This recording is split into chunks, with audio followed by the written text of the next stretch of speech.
नमस्कार दोस्तों, स्वागत है आपका आपके अपने YouTube चैनल दीपक रचित कथा में। हर हर महादेव। देखिए, पितृपक्ष के बहुत ही पवित्र दिन प्रारंभ हो चुके हैं और पूज्य जी ने कहा कि अगर हमारे घर के पितृ प्रसन्न होते हैं तो हमारे जीवन से अंधकार दूर होता है। हमारे जीवन में जो समस्याएं चल रही हैं वो समाप्त होती है, हमें संतान सुख की प्राप्ति होती है, धन वैभव मान सम्मान ऐश्वर्य की प्राप्ति होती है तथा हमारे व्यापार में भी वृद्धि होती है। पूज्य गुरुजी ने कहा कि अगर आपके घर के पितृ प्रसन्न हैं तो आपको अपने जीवन में किसी भी प्रकार की बाधा का सामना नहीं करना पड़ेगा। लेकिन इसी के विपरीत अगर आपके पितृ प्रसन्न नहीं है तो फिर आप चाहे किन्हीं भी देवी देवता की पूजा कर लें, आप अपने घर में सुख समृद्धि की प्राप्ति नहीं कर सकते हैं। इस वीडियो में हम लोग पूज्य गुरु जी द्वारा बताए गए 3 बहुत छोटे छोटे उपायों के बारे में जानकारी हासिल करेंगे जो आपके जीवन में पितृ से संबंधित सारी समस्याओं को समाप्त कर देंगे। तो चलिए जानते हैं इन विशेष उपायों के बारे में। लेकिन उससे पहले अगर आप भोलेनाथ जी को सच्चे दिल से मानते हो तो इस वीडियो को लाइक करें और चैनल को सब्सक्राइब करके कमेंट में हर हर महादेव जरूर लिखें। देखें, ये वीडियो आपके लिए बहुत ही खास होने वाला है क्योंकि पूरे साल में यह जो 15 दिन हमें मिलते हैं, इन 15 दिन में हम अपनी सारी समस्याओं को समाप्त करने के लिए पूज्य गुरु जी द्वारा बताए गए कुछ छोटे छोटे उपाय जरूर कर सकते हैं। चलिए बात करते हैं गुरु जी द्वारा बताए गए पहले खास उपाय के बारे में। देखिए, इस उपाय के लिए आपको 1 लोटा जल ले लेना है। आप सिर्फ 1 लोटा जल ले लेंगे, लोटा तांबे का लेंगे, लेकिन आपको बहुत ही विशेष ध्यान रखना है कि यह जल आपको सिर्फ और सिर्फ अपने किचन से लेना है। आपके किचन में मटका, आरो या बाल्टी या कुछ भी रखरखाव जल वाला स्थान जहां कहीं भी आपके किचन में रखा हो तो वहां से आपको यह 1 लोटा जल भर लेना है। पूज्य गुरुजी ने कहा कि हमारे किचन में जो जल वाला स्थान होता है वह हमारे पितरों का स्थान होता है और इस स्थान से ही हमें यह 1 लोटा जल भर लेना है। फिर इसके बाद इस लोटे को लेकर यानी लोटे को आप अपने दाहिने हाथ में रखकर अपने घर के हर एक कोने में घूम जाएंगे। आप घर के प्रत्येक कोने में घूमते हुए ओम पितृ देवताय नमः इस मंत्र का स्मरण करते जाएंगे। बस आपको ध्यान रखना है कि आप किसी भी अशुद्ध जगह पर नहीं घूमेंगे, जैसे आपका बाथरूम या इत्यादि जो अशुद्ध जगह होती हैं वहां पर नहीं घूमेंगे। और अपने घर के प्रत्येक कोने में घूमते हुए ओम पितृ देवताय नमः इस मंत्र का स्मरण कर लेंगे। फिर इसके बाद यह जल लेकर आपको जाना है शिवालय। पूज्य गुरुजी ने कहा कि ये उपाय आप चाहे तो सुबह कर सकते हैं, नहीं तो शाम को कर ले, जब भी आपके पास टाइम तब आप शिवालय जाकर इस उपाय को कर सकते हैं। देखिए, शिवालय पहुंचकर सबसे पहले आपको एक काम करना है कि आप दक्षिण दिशा में बैठ जाइए और उत्तर दिशा की तरफ फेस कर लीजिए। दक्षिण दिशा जो होती है वह पितरों से संबंधित होती है, इसलिए आप दक्षिण दिशा में बैठकर उत्तर दिशा की तरफ अपना फेस कर लीजिएगा। लेकिन साथ ही साथ पूज्य गुरु जी कहते हैं कि अगर शिवालय में भीड़ है तो ऐसी स्थिति में आप किसी भी दिशा में बैठकर शिवलिंग की पूजा प्रार्थना कर सकते हैं। अब शिवलिंग के सामने बैठकर आप यह जल शिवलिंग पर धीरे धीरे समर्पित करते जाएंगे और श्री शिवाय नमस्तुभ्यम मंत्र का स्मरण करते जाएंगे। पूज्य गुरुजी ने कहा कि जल आपको बिल्कुल धीरे धीरे समर्पित करना है और जल समर्पित करते हुए आप इस मंत्र का लगातार 11 बार स्मरण जरूर कर लीजिएगा। फिर इसके बाद आप वापस अपने घर आ जाएगा।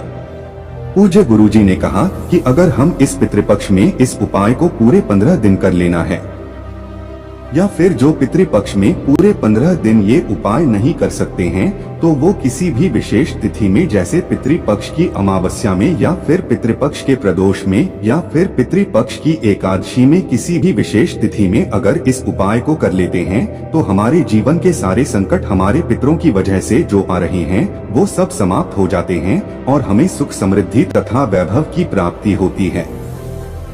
तो आपको यह विशेष उपाय पितृपक्ष में जरूर करना चाहिए। अब इसके बाद बात करते हैं पूज्य जी द्वारा बताए गए दूसरे खास उपाय के बारे में। देखिए, ये भी उपाय आपके लिए बहुत ही विशेष होने वाला है। इस उपाय के लिए आपको जरूरत पड़ेगी 1 कटोरी चावल के दानों की।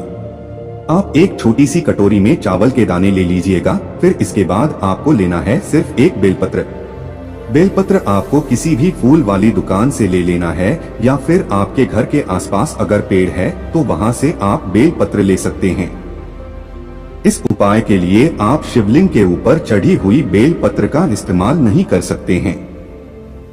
पूज्य जी ने कहा था कि ये उपाय आपके लिए बहुत ही खास है, इसलिए को सिर्फ एक बेलपत्र इन दोनों स्थानों में से कहीं से भी ले लेनी है।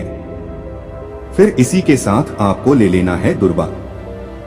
तो ये दुर्वा आपको अपने घर के आसपास किसी कच्चे स्थान से, आपके घर के आसपास कहीं मैदान हो या कच्ची जमीन कहीं पर हो तो वहां पर बहुत आसानी से मिल जाएगी। अगर नहीं मिल पाती है तो फिर आप किसी भी फूल वाली दुकान से ये दुर्वा ले सकते हैं। तो आपको ये दुर्वा या दूब कहीं से भी 11 या 21 जितनी भी मिल जाए उतनी ले लेनी है। फिर इसके बाद आपको ये सारी सामग्री लेकर पहुंच जाना है अपने घर पर। सबसे पहले आप एक काम करेंगे, आपके घर में जो किचन है वहां पर आप पहुंच जाइएगा और किचन में कहीं पर भी आपको ये कटोरी चावल रख देने हैं। ओम पितृ देवताय नमः इस मंत्र का स्मरण करते हुए यह कटोरी के चावल पर रख देंगे। फिर इसी के ऊपर आपको एक बेलपत्र रख देना है और इसी के ऊपर आप जो दूर्वा लेकर आए हैं, जो आप 11 या 21 दूर्वा लेकर आए हैं, उनको बांध लीजिए। किसी भी तरह से दुर्गा को बांधकर इनका बंडल तैयार कर लीजिए और ये 11 दूर्वा भी इसी बेलपत्र के ऊपर रख दीजिए। फिर आपको ये एक कटोरी चावल और ये दोनों सामग्री यहीं पर कम से 2 या 3 दिन रखे रहने दीजिए।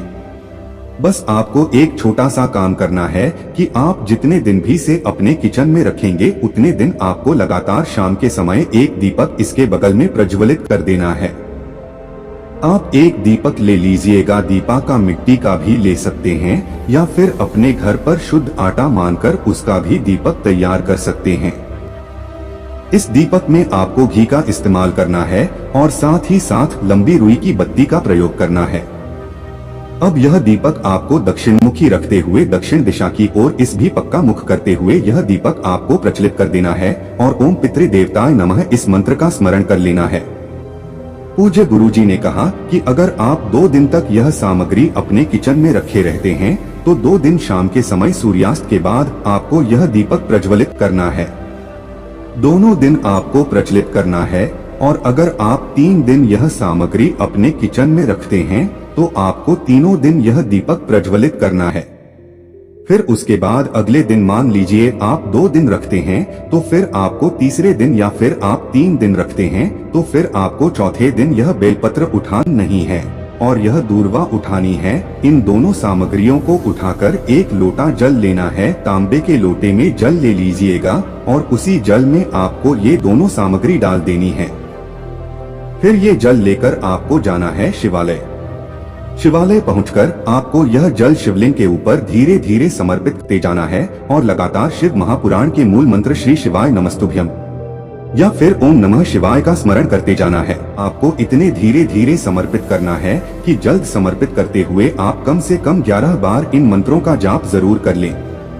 गुरुजी कहते हैं कि अगर आपके लोटे में इन दोनों सामग्रियों में से कोई सामग्री बच जाती है तो उसको आप निकालकर शिवलिंग ऊपर समर्पित कर देंगे। गुरुजी के अनुसार ये उपाय आप सुबह भी कर सकते हैं और शाम को भी कर सकते हैं। 2 या 3 दिन के बाद जब भी आप यह ले जाएं तो आप सुबह कर लें या फिर शाम को कर लें। पूज्य गुरुजी कहते हैं कि जब भी हम इस पितृपक्ष में सिर्फ यह छोटा सा उपाय भी कर लेते हैं तो हमारे जीवन में पितरों की कृपा मिलना प्रारंभ हो जाती है और हमारे जीवन की जितनी भी असफलताएं वो सारी असफलता सफलता में बदलना शुरू हो जाती है। अन्य मान सम्मान यश वाइब आप इन सभी की प्राप्ति होती है और हमारा व्यापार अच्छे से चलता है। अब इसके बाद बात करते हैं पूज्य गुरुजी द्वारा बताए गए तीसरे और सबसे आसान तथा सबसे अच्छी उपाय के बारे में। इस उपाय के लिए पूज्य जी ने पिछले साल जो पितृपक्ष में शिव महापुराण की कथा हुई थी उसने बताया था कि ये उपाय आपको जरूर करना चाहिए। देखिए, इस उपाय के लिए आपको 1 रोटी ले लेनी है। घर के पुरुष ये उपाय कर रही हैं तो उनको 1 रोटी ले लेनी है और अगर घर की महिलाएं ये उपाय कर रही हैं तो को रोटी तो 1 ही ले ली है। लेकिन उसको बीच से आधा आधा अलग कर लेंगे। लेकिन पूज्य गुरु जी ने बहुत ही अच्छी बात कही थी। उन्होंने कहा था कि अगर महिलाएं ये उपाय कर रही हैं तो महिलाओं को 2 टुकड़े इसलिए कर लेने हैं क्योंकि शादी करने के बाद उनके 2 पुत्र हो जाते हैं, इसलिए वह एक रोटी को 2 हिस्सों में कर लेंगे। सामने जैसे आपको दिखाया जा रहा है ठीक ऐसे ही आप कर लेंगे। देखे पूज्य गुरुजी बताते हैं कि शायद पक्ष में पूरे 15 दिन गौ माता के मुख में गयासुर का वास होता है। तो जो लोग गाया जाकर पितरों का तर्पण नहीं कर पाते हैं या जो लोग अपने जीवन में पितरों को संतुष्ट करना चाहते हैं, खुश करना चाहते हैं, जो गई कर रही हैं, तो महिलाओं को 2 टुकड़े इसलिए कर लेने हैं। सामने जैसे आपको दिखाया जा रहा है ठीक ऐसे ही आप कर लेंगे। देखे पूज्य गुरुजी बताते हैं कि शायद पक्ष में पूरे 15 दिन गौ माता के मुख में गयासुर का वास होता है। तो जो लोग गाया जाकर पितरों का तर्पण नहीं कर पाते हैं या जो लोग अपने जीवन में पितरों को संतुष्ट करना चाहते हैं, खुश करना चाहते हैं, जो गई माता के मुख में इन पूरे पितृपक्ष में गयासुर का वास होता है। और अगर यह विशेष प्रकार से बनाई गई रोटी आप गाय माता को खिला देते हैं तो आप एक प्रकार से पूरे पितृपक्ष का जो लाभ होता है वह प्राप्त कर लेंगे। आपके पितृ प्रसन्न हो जाएंगे और आपको मनोवांछित फल की प्राप्ति करवाएंगे।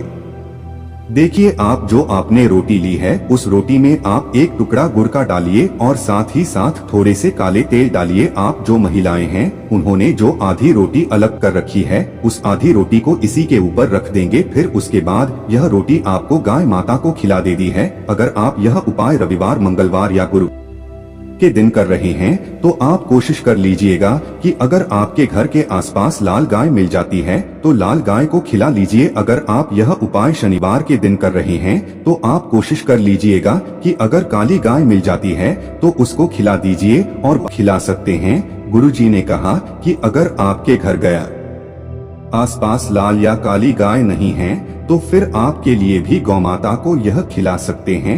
बस आपको ध्यान रखना है कि अगर आप पूरे पितृपक्ष में ये उपाय कर रहे हैं तो यह आपके लिए बहुत ही विशेष हो जाएगा। लेकिन अगर आप पूरे पितृपक्ष में ये उपाय नहीं कर पाते हैं तो आप इस पितृपक्ष में आने वाली विशेष तिथियों में भी गाय माता को खिला सकते हैं। जैसे आप प्रदोष की तिथि में खिला सकते हैं या फिर एकादशी की तिथि में खिला सकते हैं या फिर अमावस्या की तिथि में खिला सकते हैं। इन विशेष तिथियों में भी आप गाय माता को ही खिला सकते हैं। दोस्तों आज के लिए बस इतना ही।